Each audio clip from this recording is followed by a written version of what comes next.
Welcome to Zero Knowledge. I'm your host, Anna Rose.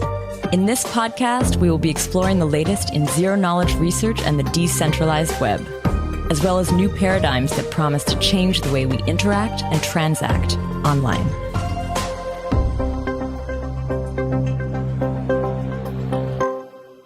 This week, I dive back into the story of zero-knowledge systems with my guest, Jonathan Wilkins.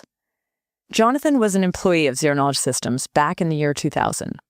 He went on after this to be a founding member of Blockstream, a company that funded Bitcoin core development from 2014 onwards. I mentioned speaking to Jonathan in my episode Back to the Future with Zero Knowledge, which came out a few weeks ago. In that, I shared my very coincidental connection to the Zero Knowledge Systems company and what that may have to do with this show. I definitely recommend listening to that one before you jump into this one. It's only 15 minutes. I'll add the link in the show notes. In this episode, I chat with Jonathan about the emergence of security culture in the 1990s, what Zero Knowledge Systems was building at the time he worked there, that is the Freedom Network. We talk a bit about the office and setup, as well as the people who worked in the research lab and what they went on to do after. Jonathan shares a bit more about what he has done since discovering Bitcoin, joining Blockstream right at the start, and he also shares why, for him, Bitcoin remains a uniquely secure digital asset. I want to thank him again for taking the time to go back in time 25 years to explore this all with me.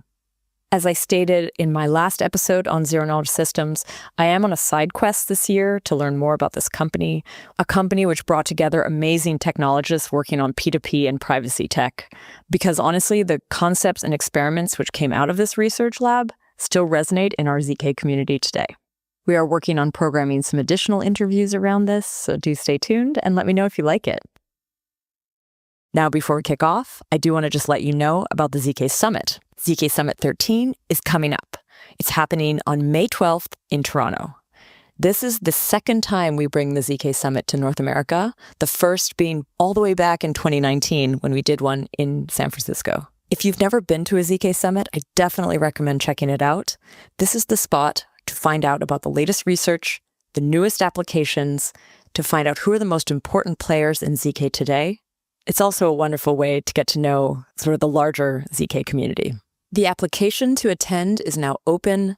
If you'd like to apply to speak, you can do so in the same form. The speaker application deadline is March 15th. Generally, I recommend applying early. We do expect this event to sell out, and tickets are limited. Speaker slots are even more limited. So do get your application in early, and we'll get in touch with you very shortly. Links, as always, are in the show notes, and I hope to see you there. Now, here is my interview with Jonathan Wilkins. Today, I'm here with Jonathan Wilkins. I mentioned Jonathan in my episode Back to the Future with Zero Knowledge a few weeks ago. I had spoken to him in prep to be able to tell that brief story about Zero Knowledge Systems. But I'm so excited to have you on the show, Jonathan. Welcome. Thanks for having me. I'm really hoping through this we get to dig a little deeper into that project, but I also want to hear about you and your story, how you got involved in that company and what you've done since. So let's start this off with a little bit of background. What were you doing before joining Zero Knowledge Systems? What kind of led you there? I'd taken a little bit of time off after I had done a startup. I was working for a company called Secure Networks.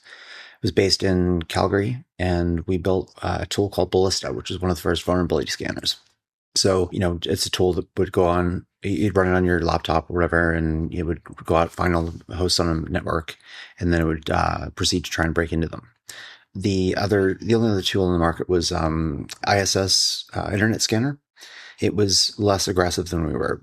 If it would just grab banners and it would see if it knew anything about that kind of version of the software.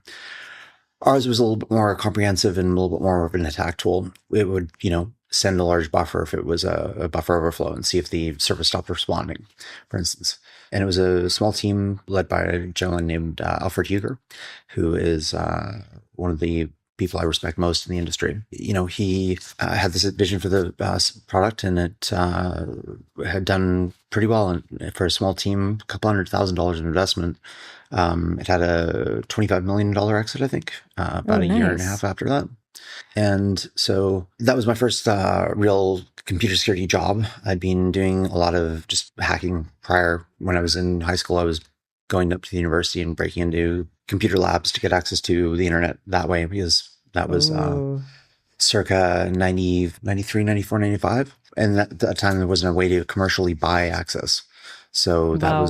that was what you did. Why were you excited about this? What was it like? It sounds like computers, security, internet. Like, how did this come to you, and why were you excited about it? Oh, it was just something that I just was just drawn to. I don't know what exactly it was. Probably a little bit of exposure to some of the sci-fi that I was into at the time, like all the William Gibson, stuff like that.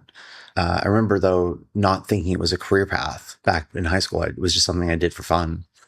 And it was before there really was much of an industry. You know, you didn't have much in the way of computer security jobs. It was basically like you had a network admin and they had to do a little bit of security things.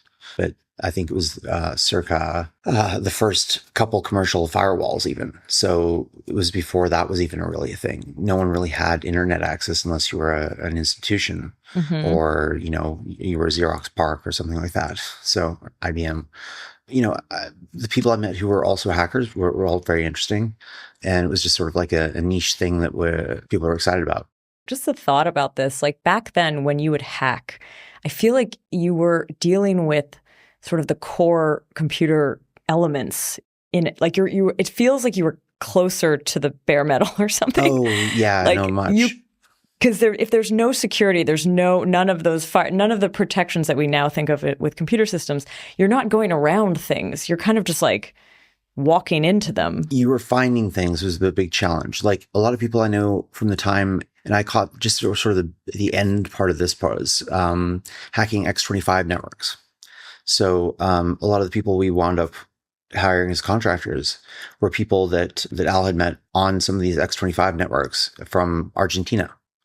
They had met on a system where they both realized they'd broken into the same place. And, there was someone else on it and it was a basic talk interface or something like that. Or, one of the first machines I got access to at the University of Saskatchewan was, it was a fax box called Skycat. There's Skycat, Skyfox, and a couple of other ones. And the person who gave me access told me LS and MAN, and that was it. So I could, get a directory listing, and then I could find the manual pages for whatever I saw there. And that was enough to get going. Not a lot of hand holding, but, I was curious enough and stubborn enough. And frankly, it was Saskatchewan. The winters there are pretty vicious. And so there's not a lot else to do. You don't have mountains nearby. It's minus 50 and it's flat. Wow. Okay, so boredom and a curiosity about computers got you there, sounds like. Yeah, pretty much that's what it was. And this pattern is repeated. I've met more than a few people who are quite good hackers and have had a similar experience. I spent some time in like Minnesota or something for a period of time, if I recall correctly. So there's a winter in a cold place does seem to figure in more than a few hacker histories. Okay, so that led you then to work on a startup. I mean, I just think it's kind of cool to imagine a tech company in Calgary in the 90s, because was there a tech scene in the 90s? Not really. I happened to have moved there, and a friend of mine had gone to a 2600 meetup, and he'd met a gentleman by the name of Bruce Lytle, who knew Al and made the intro when he heard that I knew something about Windows. Because I had basically enough Unix experience to get into things. And I had also got enough Windows programming experience from like just generally fucking around with Delphi and C++ Builder and some other things like that to be able to create a UI stuff and so forth on Windows. So that combination was enough to qualify me for a role there. And it was just basically like word of mouth. And I, Wow. I showed him a denial of service tool that I'd written for Windows that exploited some issue with the TCP stack that killed it back in the day. So it was, that was all the proof they needed for me to like get hired, because there really weren't a lot of people who had that combination of skills. And, the project was way beyond what I thought I could possibly do. But I was so excited about it being like a security job, not just like a sysadmin or something, Yeah. that I was like, I'll figure it out. And I did. Cool. So That's awesome. Yeah. When did that company get sold? it sold in 98 to Network Associates, what had been McAfee and so forth. Oh, wow. And spent a little bit of time down in Mountain View. Yeah, and everyone else stayed on. I did my few months that they were asking of me, and then I just went back home. Took some time off. Nice. Did you do anything else before going to Zero Knowledge Systems, or was that sort of your next step? I basically spent some time.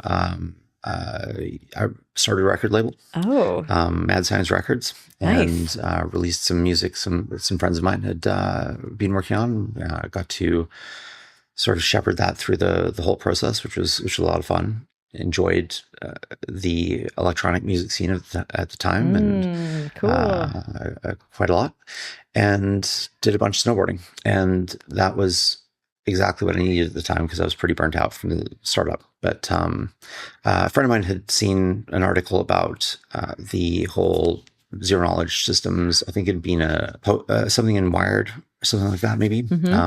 He pointed me there. I sent my resume in, not really thinking I would necessarily hear back. But at that time, there weren't that many people doing security or privacy, anywhere, much less here's another company in Canada. So I got a call, went out, did an interview, and it was for some sort of low level of programming job.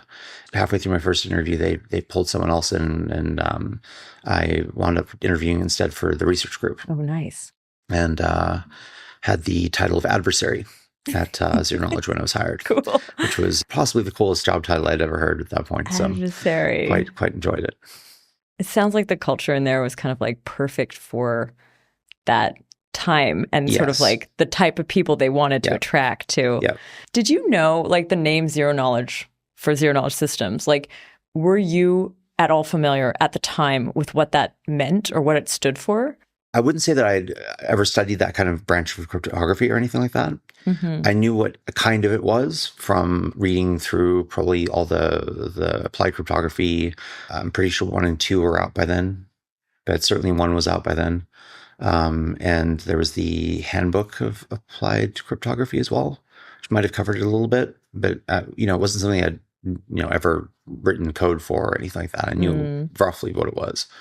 Basic sort of example of it. Do you think back then, though, like you were coming more from security and sort of as a hacker, more, I guess, on the engineering front? Zero Knowledge back then, like, I don't know if there were like very many implementations of that anyways. So it may have, I mean, you tell me, but was it more in the realm of like weird math, or was it actually like being used in anything for real? Anything that was being used in the company at the time, not so much. But it was certainly something like a protocol element that people in the company would happily use if it was applicable. We had some more than a handful of first-rate cryptographers. Like the research group was stacked with talent. We had Ian Goldberg, we had Adam Back. There were another handful of PhD cryptographers. There was no shortage of people. Adam Shostak was there. They'd managed to bring together a really great, solid group of people. And so there wasn't really much that was beyond them as far as protocol design. And then that was also a group of people who was more than capable of doing the analysis and attacking it. And so there were a bunch of other like little side projects that got built as well. Like there was an eCash system called Zorkmids that was essentially a Chaumian bank. There was so much talent that they basically had more bandwidth than was required for what was being built with the Freedom Network. Okay. Especially given that it was hard to make big changes once it was, being deployed and was actually being run as a live service. So they were trying to use some of that talent to do some consulting work for businesses. Oh, wow. They had licensed the brand's credential stuff and other things like that. And we're trying to get people to start using those things. You mentioned like you had this amazing group of researchers around you. I'm just curious if any of them went on to do things we might know. I mean, Ian Goldberg, of course, his PhD thesis was essentially the Freedom Network and onion-routed interactive privacy systems. Actually, Vitalik was a research assistant of Ian's at one point. Yeah, I think I've had one of his PhD students on the show. I've never actually interviewed him here, though, but yeah, it would be fun to do that. Ian also invented the Sphinx mix format, which is, or a co-author on the paper, and that is used in Bitcoin's Lightning Network. When I saw that come out when I was at Blockstream, I encouraged Rusty to adopt that at the time, and it was, it's been Lightning would not be as good without it. Ian has been influential in many, many ways. I shared an office with him when I was at Zero Knowledge, and learned a lot from that man. Cool. And I'm eternally grateful for that time. The number of people who then went on to cryptocurrency from just that group. We had Adam, we had Austin. Austin was the original CEO at Blockstream, and he and Adam were sort of the impetus for that company to form, and were able to get everything off the ground with that initial $21 million raise that Austin managed to pull off with just a whiteboard, essentially. Wow. It's a good number. Yep, exactly. That was intentional. Nice. I think they hit like 15 and he's like, let's go for 21. Let's go for 21. Yeah, nice. Yeah. Do you remember anyone else? Other people who were at Zero Knowledge on that research team. Adam Shostak, who later went on to do a lot of stuff at Microsoft and so forth, especially in the threat modeling area. Ulf Moeller wasn't, I can't remember if he was on the research group or if he was just a cryptography engineer. I believe the latter. But he was also very involved in writing OpenSSL. And Mike Shaver was over at Netscape at the time that, if I recall correctly, that we hired him. He was doing like open source for them, came over to Zero Knowledge to get our code out there for Freedom to be also fully open source, and help spearhead that effort. Who else was there? I mean, obviously Adam Back and his, contributions to the biggest Bitcoin space are legion. It's worth going through and reading some of the old Bitcoin Talk archives. There's a lot of stuff there in some of the, theory and so forth areas that you'll see a thread with him and Greg Maxwell going back and forth on something, or him and Peter. And there's a lot to learn. And wow, there's some really cool stuff there. So let's talk about Freedom. When we chatted last, you mentioned that Freedom had been built on the same work that led to Tor. Yep. Not that Freedom evolved into Tor, but that they had the same root. So what drew you to work there? Was it Freedom, or was it the company in general? It was the idea of working on a system like that, like something that would enable anonymity on the internet. Mm-hmm. Even back then, people knew that certain things were going to be an issue. It was essentially a great idea, just too early. Mm-hmm.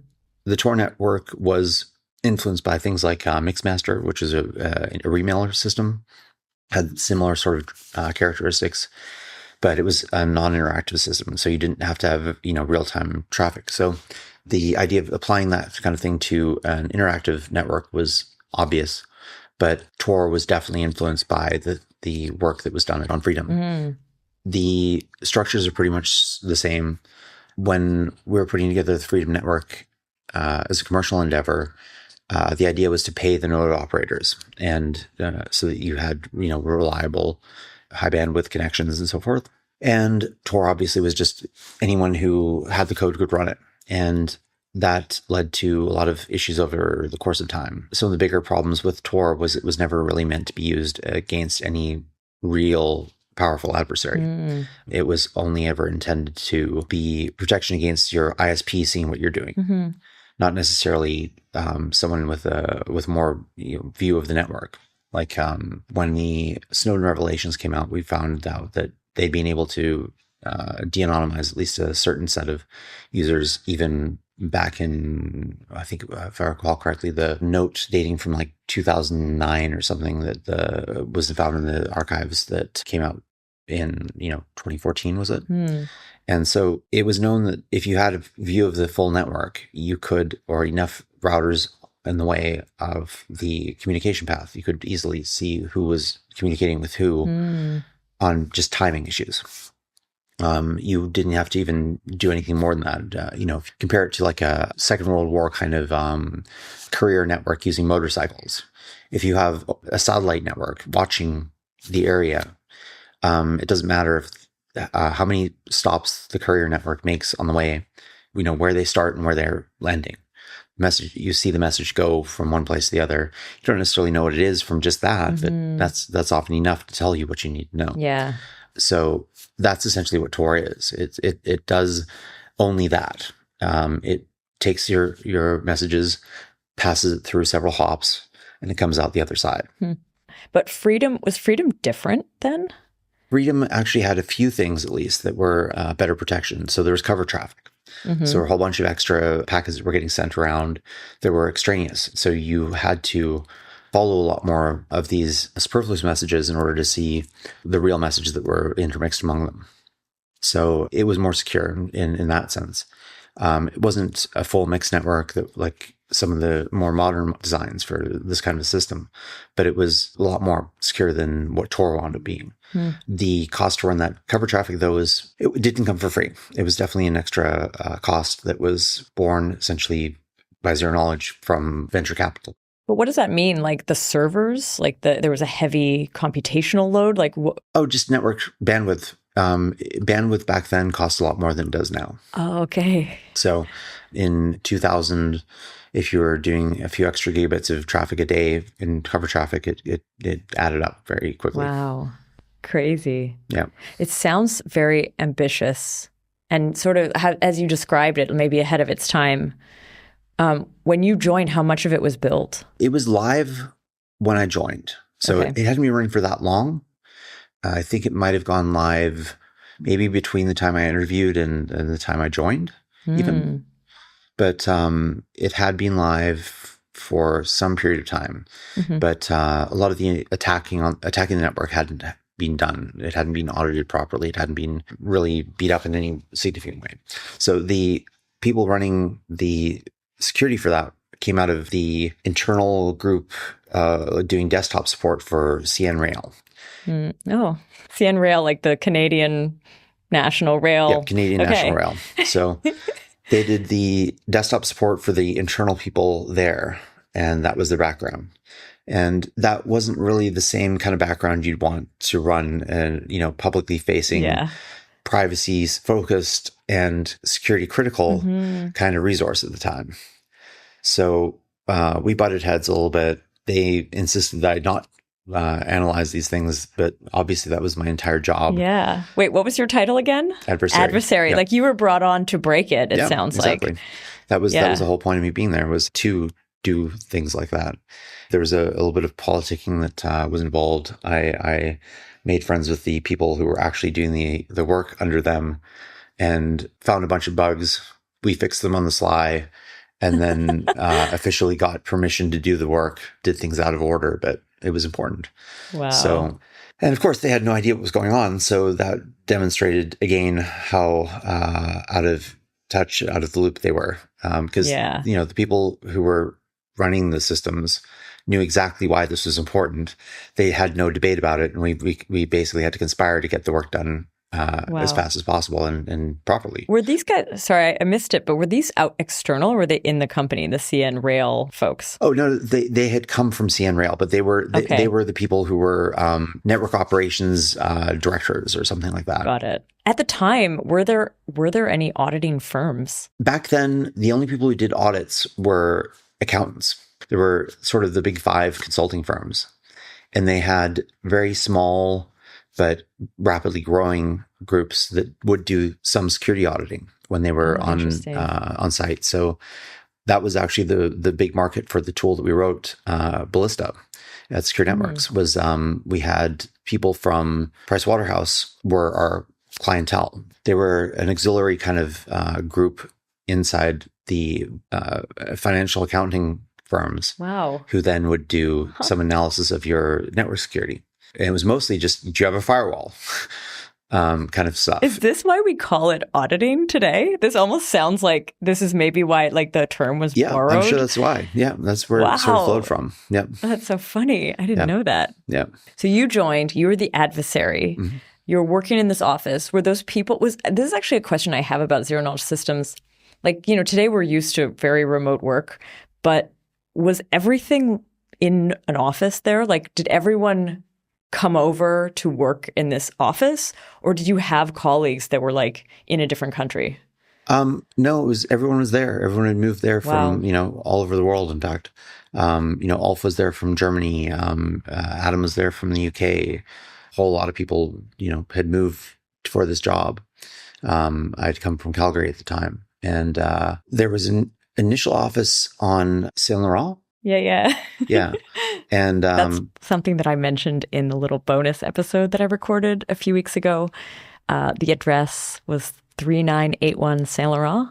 That sounds right. And I think I told you this when I met you, but this was across the street from a bar that I had been hanging out at the time, which is a crazy coincidence. Anyway, I think I told you about that. This was, a workplace ahead of its time. There'd been some previous office before that one, I think. Or maybe it was they did a redesign of the offices in that building at some point. But there'd be a coffee shop on the first floor, and they just basically adopted the coffee shop, moved it into their, fourth or fifth floor offices. And it was just, this is the coffee bar. It's coffee's free. But they just, all the people who'd been previously serving them coffee, they liked them. So they just brought them in-house. Wow. Austin has always been very at the forefront of this kind of thing, and work as play and a lot of those other things. He knows how to create a space that people find, effective and appealing. And after I'd been there for maybe a month or two, if I recall correctly, we shifted over to the new offices, which were on, what's that main street? De Maisonneuve? East-West. Yeah, De Maisonneuve. I think so, yeah. And it was basically right above one of the metro line stations. I mean, I know this from the trademark documents that led me to this company in the first place. And it was like 888 de Maisonneuve. Right. Yep. It was basically at the bottom of Saint Denis, and it was interesting office. There was like a center atrium that was sort of just, you could see down to the mall levels below. It was a beautiful office. A lot of glass, a lot of light. Offices enough for everyone. Server room there was epic. It was the kind of thing that you might imagine seeing in a movie, kind of thing. Amazing. Because it would have all been on site, right? Was there no institutional data centers? There were, but they were there were big data centers down in California. In fact, Zero Knowledge for a while had its most profitable asset was a data center lease down in California in Mountain View or something. And I think they'd leased more space than they could use in the lead up to the pinnacle of the .com hype. And they had then sublet some of that space to other tech companies, and the demand had gotten so high at that point that it was a millions of dollars a month even, or something ridiculous. I don't remember what it was. Wow. But and then that just poof, gone. So it was a very feverish time for that whole space. I think you hear about the tech boom and bust, the .com bust. There was pets.com. Everybody was investing a lot into startups. Their Super Bowl ad was one of those markers, right? But was Zero Knowledge Systems then kind of one of those companies? Did it raise a lot at the right moment and took off? It did raise a lot at that moment, but it was, some of these companies, it was that didn't make any sense. It wasn't one of those that, someone who had studied computer science somewhere and happened to be in the right place at the right time, just saying, let's do the internet of coffee, whatever, anything. You could, at that point, there were people who would invest in anything if you just said internet you just said. No, we've seen that also in blockchain and more recently. I mean, it happens any cycle. Once there's hype, we've got the AI right now. Totally. And the nonsense that people are going to throw money at on the off chance that they get lucky always happens. But what Zero Knowledge had built was something that was necessary. It was just, at that time, the biggest problem was people didn't know that they needed it, or if they knew, they thought that those protections should just be provided. If I'm paying for my internet, I should. Why should I be trackable? And of course, now we know just the level to which we're being monetized on a daily basis and our data sold and resold. So you were there for the period that Freedom was being built, Yep. but Freedom, like you say, it was launched, it was out there, but what actually happened to that project? Like, did it ever gain any sort of traction? It had some traction. There were a lot of people using it. It just wasn't enough people to support the business that they had. When I interviewed, there may be a couple hundred people in the company. 6 months later, there were probably about 1,000. Wild. The HR team was onboarding like a few dozen people a week, kind of thing. It was that kind of hyper growth thing that venture capital seems to demand and expect and encourage. And so you're either, if you're following that ramp, they push you a certain direction and you wind up with a lot of people. Then they try and get you to IPO. And if you manage to get there, then people expect a certain size of company if it's going to be IPOing at a certain valuation. So they just try and make those things match, regardless of other factors. What they built was something very valuable and something that we still don't have a good replacement for. Tor, notwithstanding, never quite made it there. And certainly if Zero Knowledge, the company, had been around and managed to somehow survive, what would have been built in the intervening years would have looked a lot different than what Tor wound up looking like. You sort of mentioned these other experiments that were being created in this research group.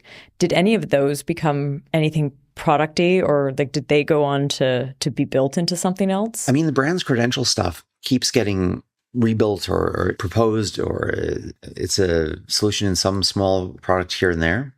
The brand's credentials, for those who don't know, it's a system by which you can reveal only certain aspects of your identity.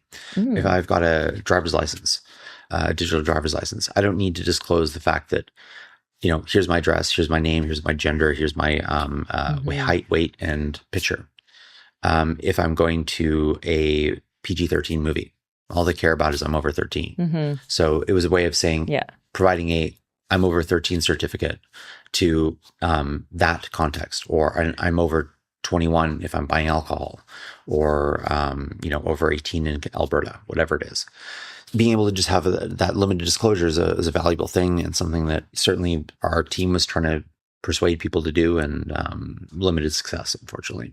It's interesting because that's something that's still discussed today. There's a bunch of teams today in the ZK space who are using ZKPs to have your passport sort of scanned into a proof, and you can then prove things about that passport to another party. And it's funny because now some of the tooling is really there that you can make some of these things in a hackathon project. They can be made quite quickly. Back then, I guess it was just the concepts were still being developed. Do you know if that was the first time that idea was kind of brought to life? I mean, Stephen Brands had written his book on them, on selective disclosure of credentials. But I don't think there was an implementation anywhere else. I think it was probably the first time it was put into code outside of Stephen Brand's laptop, maybe, or desktop at the time, probably. Nice. I want to ask you one more question about the Zero Knowledge Systems office, and maybe the first office you were at. And then I want to talk a little bit about what you've worked on since, because I know you've had a big career since then, and I'm asking you to go back to this little sliver of time. Roughly 25 years ago. You worked at this company for a year. It's 25 years ago. But I have one last question, and this was something we had talked last time we spoke, but it was a bit about that building. I think I told you this, that, I had been at the time that Zero Knowledge Systems was on Saint Laurent, I had actually been hanging out a lot at this bar across the street. Did you ever hear of a bar called Blizzards? Did you ever go there? I couldn't say for sure. If it were across the street, it's almost certain that we went there a couple times. I don't really remember the names of any of the places I went to back then. But I do remember, lunchtimes we go to a number of places just around the corner from there for meals and so forth. So it's, I can almost guarantee I was there at some point. You're around. Yeah, certainly around. Yeah. I didn't live very far away from there either. So, cool. Yeah. And you had also told me that there was a sign. So at the time, I mean, Zero Knowledge was pretty well known in the city because the pool of engineering talent, for software engineering talent in Canada, was not huge. And a lot of it was focused on and centralized in Montreal because there was a huge 3D modeling software. There's like a film industry there. So like 2 or 3 different companies that were doing CGI stuff and some of the cutting edge stuff at the time. Like there was Softimage, there was I'm trying to remember some of the other company names, but there were 2 or 3. And so if you wanted software engineers, you were basically poaching them from someone at that time. And so Zero Knowledge had these trucks that would go around the city with like their really high gloss, like very well designed ads on a big trailer. And Wild. they would park them outside of some of these offices and have people there trying to, talk to the people who were coming out of the offices and trying to steal them away. Giving out flyers, like going up to them? Stuff like that. Yeah. Apparently, yeah, there was a pretty hard sell. True guerrilla HR recruiting right there. Yeah. Yep. Definitely. Wow. I hope I get a chance at some point to speak to maybe one of the founders, like someone who might have organized some of that, because I'd be so curious to hear like how effective it was, or where in the city they. I'll definitely put you in touch with Austin, and Nice. he'll have a lot to say about that. Austin was very creative about that kind of thing, and he enjoyed doing some of these outrageous things. Cool. I want to now ask you a bit about like you leaving this project. So you had joined because freedom was cool. You were going to break freedom. I guess you got in there. Security, like at first there was some resistance to actually fixing the security, but then you were able to fix some of the security. Why did you leave? So what happened was it turned out that Zero Knowledge Freedom wasn't going to pay the bills for a company that size. Mm-hmm. And so they got into licensing one small part of the Freedom system, which was there was a personal firewall that was basically built as part of the interface to the network. So it was, a small driver that ran on your Windows box and it would take the packets that you were sending out to the network. And then instead of it would prevent any other packets coming in the first place. So you weren't vulnerable to certain exploits at the time. But it meant that all that code there made for a pretty good personal firewall. And so they were started selling it as a add-on for your internet service, like a subscription thing for like a couple of extra dollars a month. For like $2.99 a month, you got a personal firewall with your internet connection. That turned out to be a fairly profitable thing to do. It required far less manpower.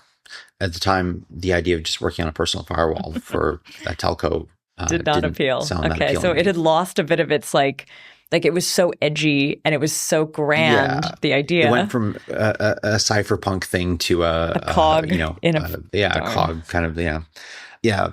It was basically for TELUS, I think, at the time, who was buying it. So that just didn't appeal. It was also my last winter in Canada. And after many, many winters in Saskatchewan, I did a winter in Montreal, and tromping through that for months on end did me in. So I headed to sunnier climes in California. Got it. So did you part in a good way when you left? So it was a pretty amusing story. So I had gotten sick of dealing with the people who were running the IT stuff for the company after butting heads with them and them resisting any sort of real security. And I went to Austin and said, look, if you make me CSO, Chief Security Officer, I will stay and I will do that. But since you're ditching the whole Freedom Network, that's about the only thing that would keep me here. And of course, he did the only sane thing he could and said, no, we'll see you. Enjoy. I wish you your best on your future endeavors. Yeah. But, a few years later, when Blockstream was coming together, and I'd actually been talking to Adam directly about a lot of Bitcoin related things at the time. I'd wound up working with Adam at Microsoft for a number of years. Okay. After he left, he'd done some storage startup, and then I'd gone on to a few other companies, and we were circling back, and I was trying to do a startup that was going to do a personal security proxy that would be able to do man in the middle on all your SSL connections and clean up headers and make you less easy to track and make sure that there wasn't anything funny going on in those connections. And he was getting into Bitcoin more heavily at the time. And we were both trying to recruit each other. And he wound up meeting up with Austin, getting Austin really into the whole idea of Bitcoin. And they then got some money together from Austin's VC company at the time. And I met them for coffee or something in downtown San Francisco. And Austin said, we're getting the band back together. So Wow. I was like, I'm in. Cool. Let's do it. This is pre-founding of Blockstream. So were you into Bitcoin at this point? Like, had you been playing with it? A little bit. So I had, heard about it. It was not the first eCash system that I'd heard of. At that point, if you were into that whole, cypherpunk kind of scene, these things came up every once in a while. And, you'd be, I'll play around with that and see what it happens. But, it really hadn't caught my attention to any great extent. But then Adam mentioned that there's something there. He was investigating it. He was down in town. We met up. I had a meal or two with him and some other folks who were working in the space. Matt Corella was there. I don't remember everyone else. That was, probably the first time I met him. Who's that? Matt Corella, Blue Matt. Okay. One of the Bitcoin core developers. He's over at Block now, working on the Bitcoin developer kit, I believe. Yeah, so I learned a little bit about it. Was getting into it a bit, and then I got a call to do an interview at Coinbase. Oh, and that was already there. Coinbase was starting. Okay, yeah, it was basically 2013. Wow. And I wound up interviewing there, and then did a short contract for them when they had some security issue. And so I wound up with a little bit of Bitcoin as my payment. I then spent a lot of time getting into some of the trading stuff with it. I was on a combination of Bitstamp and Bitfinex, which was in its infancy at the time.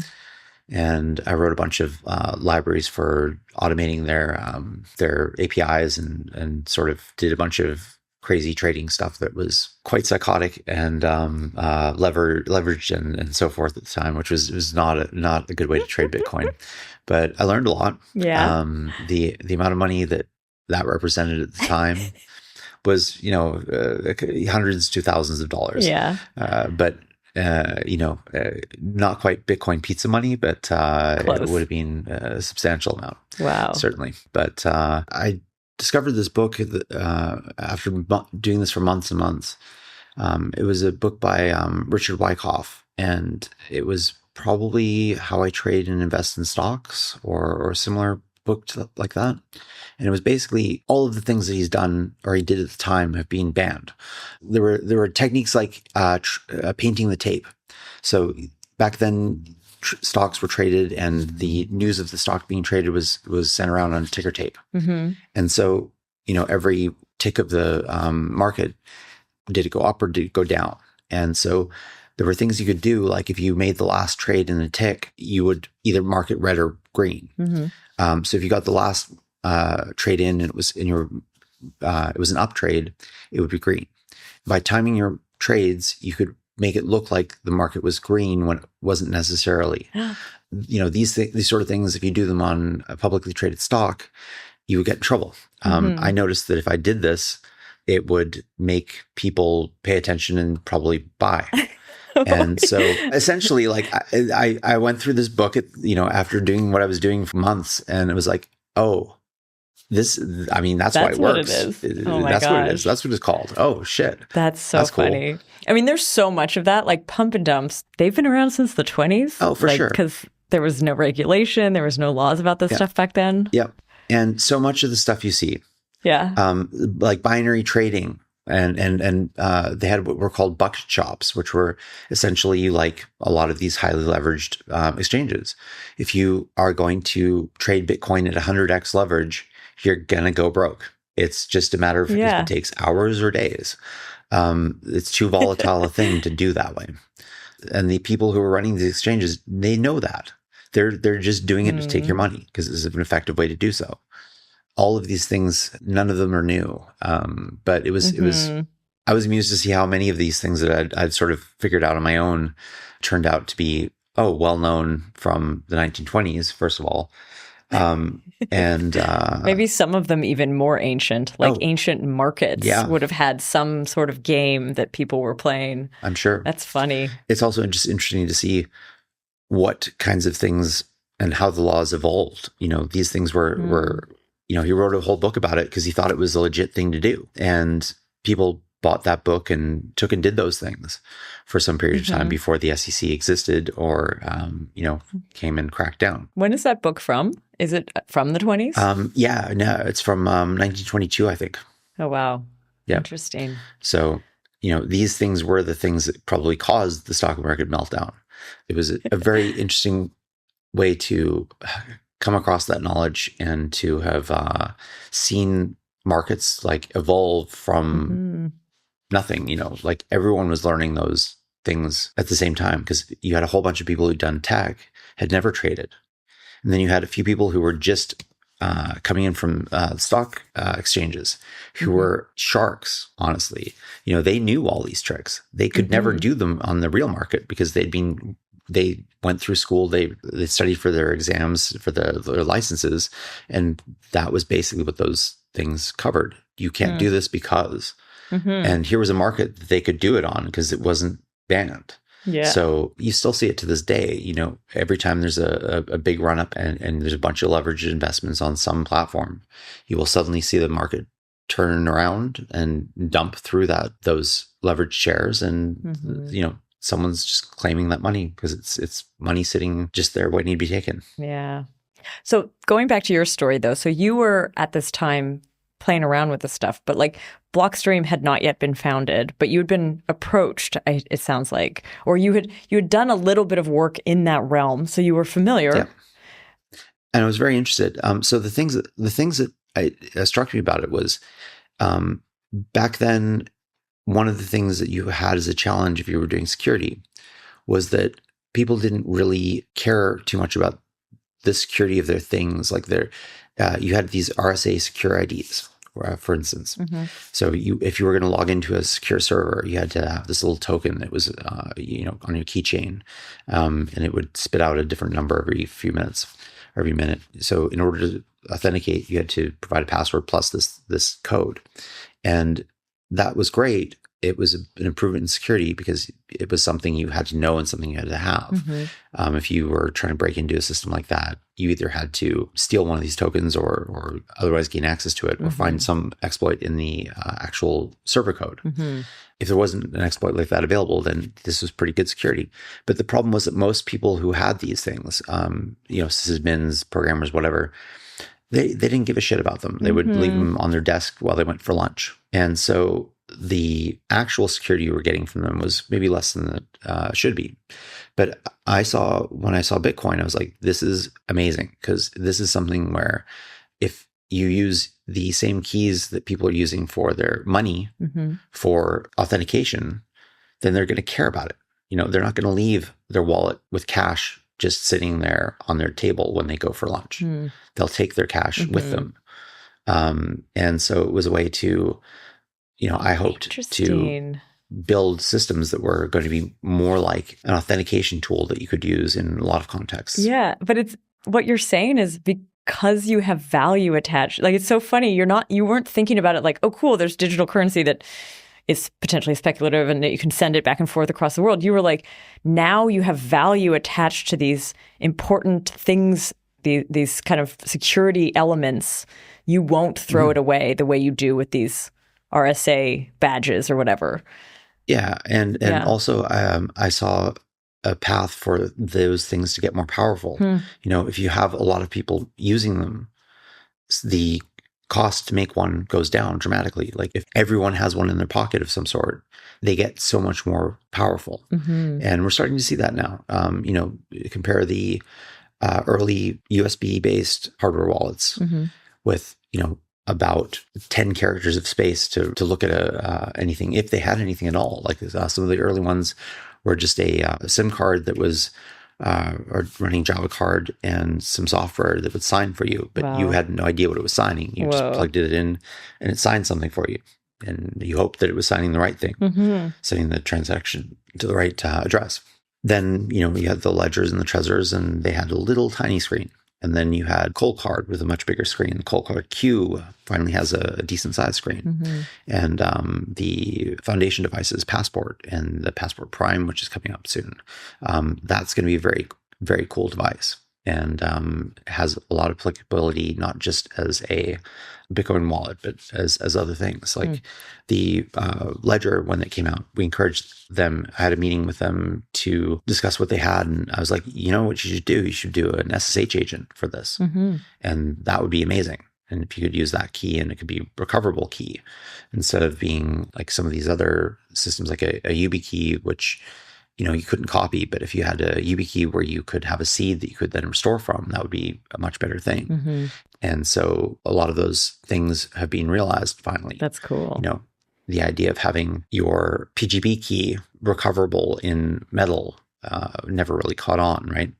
But now you can have a long-term key store that you can plausibly manage over the course of a lifetime and through disasters potentially. It almost seems like there's been this massive education of like private keys and signatures and like just knowing that you have this item that only you can ever access and how to protect it. But then there's also this move towards more custodian, or I wonder if you see it that way. Like, do you think it's becoming more in the direction that people have their own keys, or do you think that actually there'll be kind of this, not centralization, but like this kind of land grab to bring people back under one umbrella where they don't have to deal with the key themselves? Well, I think it's always going to be push and pull. Like people who are initially exposed to the idea of crypto, and a lot of them are just like, oh, well, that's cool. I can tokenize my, art or whatever else it is, or land or all these things. But, those things only work if Bitcoin is worth a certain value. Like if you tried to put all of the property on a blockchain, all the property in the world, if ownership of every single square meter of the planet was recorded on Bitcoin's blockchain and it was the authoritative source for everything, there would be some hedge fund that was going to spend as much money as it took to rewrite some of that history. And it would be a profitable venture. So they would do it. But, we've slowly been growing the amount of value in the network. And as that value goes up, the kinds of things that you can do with it get larger. Because the security is so high. It starts to be harder to corrupt it by like the 51% attack. Actually, you can do that in Bitcoin, right? That's the threshold, the 51%. That kind of that's the sort of threshold at which you can plausibly rewrite or cause reorgs of the chain. You can't rewrite something early on or anything like that. Yeah. But you've got a chance of winning a reorg later on. So it's not a super effective attack, but it is something that can make money if people are making mistakes. So if I'm depositing $1 million to a Bitcoin exchange, and they make that available in my account after one confirmation, and they'll also if I make a trade, I can move it off the exchange as well. Then I could do something like move money in, trade it for some other currency, send that currency to myself, and then rewrite the blockchain for 1-2 block reorg. And that initial send to that market is canceled out, and I just send it to another address that I control. That's the kind of thing you would do if you have a lot of hash rate. And people played these games for a while early on when I was just sort of getting started, because it didn't require that much. And people have definitely taken advantage of some of the other blockchains that don't have the hash rate. Every once in a while you'll see fork coin get destroyed by this, or people get trounced. But this is basic blockchain security. If you're going to transfer a lot of value, you wait more blocks. Did you ever get into the Ethereum world, or would you say you stayed more in the Bitcoin side of things? From day one, I was skeptical about Ethereum. It was basically Vitalik had gone to the Bitcoin community and some of the forums, IRC channels, and he basically ignored any advice that was given to him. And so there were like things about, do you have an account or do you have a UXTO set? And basically he just said, I'm just going to do it this way anyway. And you have the shit show that the Ethereum Foundation is. It was, they have managed to do a lot of stuff. Yeah. But the value of that stuff that they've done is questionable. You had basically rug pull after rug pull after rug pull of these. Someone releases a white paper, ICO, no code era. ever gets written, ICO, etc. There's been pawns. It's a repeat cycle. Actually, it's like the ICO, and then it was the NFT, and then it was now the meme coin. It's not even on Ethereum anymore. It's also on Solana. And the meme coin stuff is so ridiculous because you don't even have to write a white paper. No, they gave that up. You're creating a name. you're seeing if like it's a casino. Foo is going to be popular this hour for sure, and it's gambling, but it's entertaining for people, I'm sure. But the relationship to anything productive is far from clear. What was I want to kind of go back to your story though. So because like Blockstream, you were part of the founding team. How long did you stay there? Because you don't work there anymore. No, I was there from early days when it was before we had a name, before we had any of that. When we were trying to get a team together. So I guess it was probably late 2013 when I met Austin and Adam, or maybe very early 2014. And when we had that conversation about getting the band back together. We had a few meetings where it was like some of the core developers who were, Greg was working at Mozilla, I think, at the time, and Peter was working at Google, and Matt was finishing off his degree. And Mark was working at NASA. All these people were doing a lot of engineering in their evenings, but there was no actual anyone really who was working on the core protocol. Wow. Who had a day job just doing that. Everyone working on Bitcoin Core at that time was doing it as had a side some other gig. thing that was wow. Exactly. So Greg was doing codecs for media at Mozilla, for instance. And so what Adam and Austin were trying to do was get some sort of company together that would allow Bitcoin to grow from that. And Bitcoin didn't have some fees going to development of the project, or there was no core team allocation or anything like that. So getting Blockstream off the ground was sort of like the first way to support those engineers. Is that what Blockstream is today? Like, is that what it is? Is it sort of like a dev shop that's working on Bitcoin Core?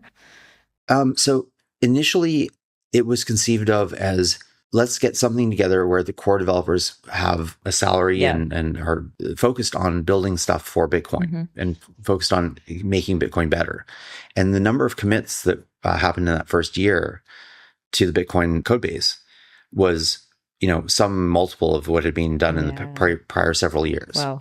And a lot of them were substantial changes, not just like, fixing a spelling error or something like that. And so it was a success in that regard, I would say. There was a whole bunch of projects, Bitcoin Elements, a whole bunch of things that were proposed and then adopted into the core protocol, a lot of BIPs written, things like that. That was, a good time for Bitcoin, I think.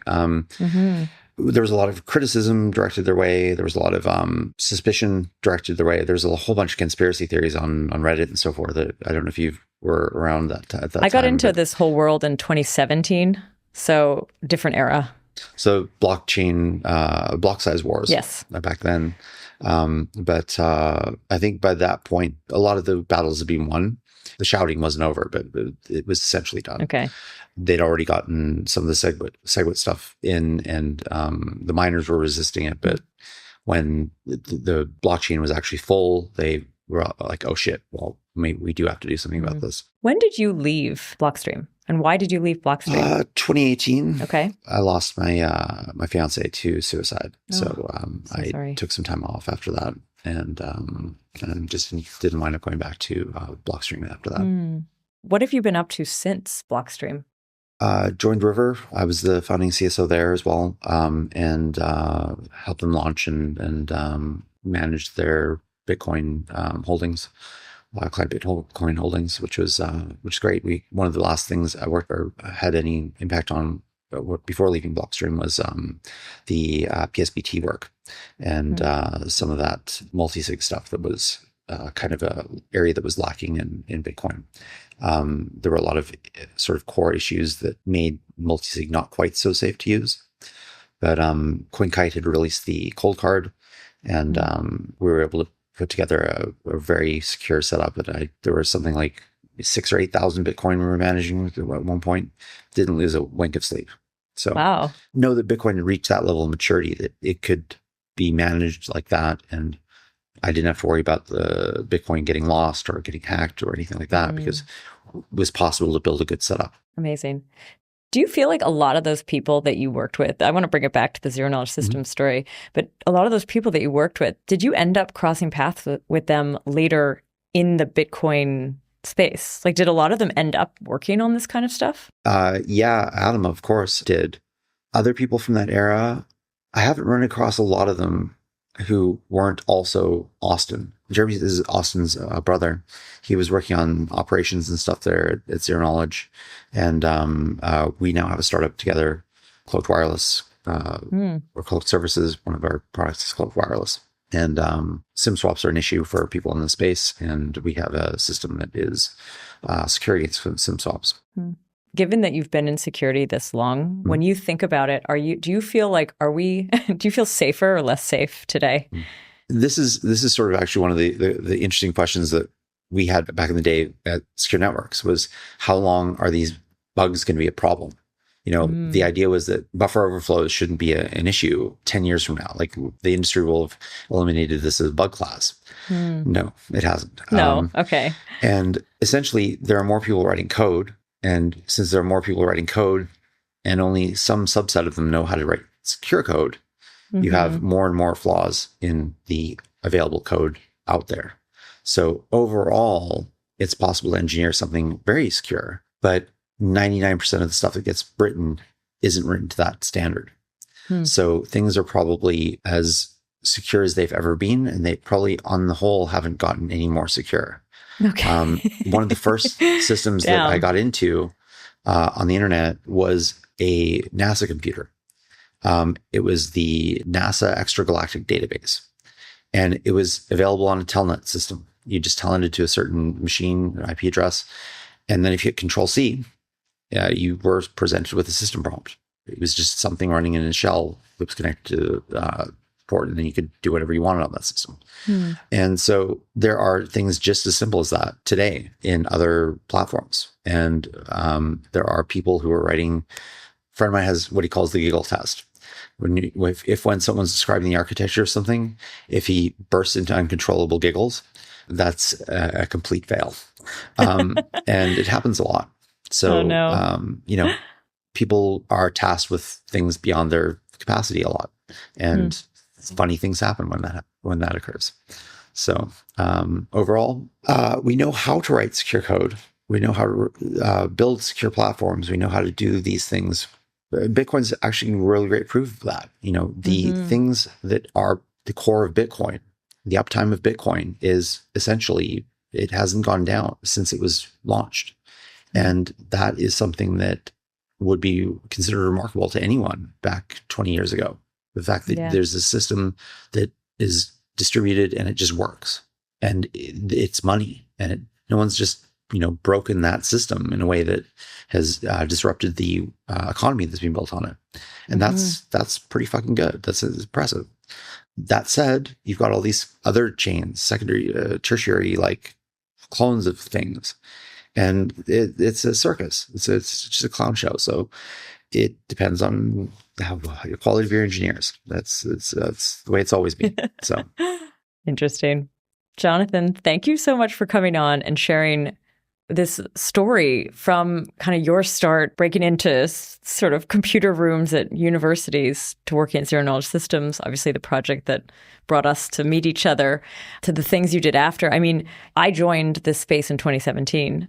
I joined it in Berlin, which is like an Ethereum hub more than a Bitcoin hub. Yep. And so I was introduced to a lot of this space through Ethereum. I feel like my Bitcoin history is not that good. I've had only few people on the show who really live in Bitcoin land. So it's really great to get to hear your your story. And I mean, I do hope to get a chance to also meet with some of the people who you've mentioned through this episode who also worked at Zero Knowledge Systems, but also worked kind of subsequently in the early Bitcoin and what happened after. Happy to introduce you to anyone who I can get you to. Austin seems interested in chatting, so that's another great start. But it's been a pleasure talking to you, and thank you for having me on. Thanks so much. And I want to say thank you to the podcast team, Rachel, Henrik, and Tanya, and to our listeners. Thanks for listening.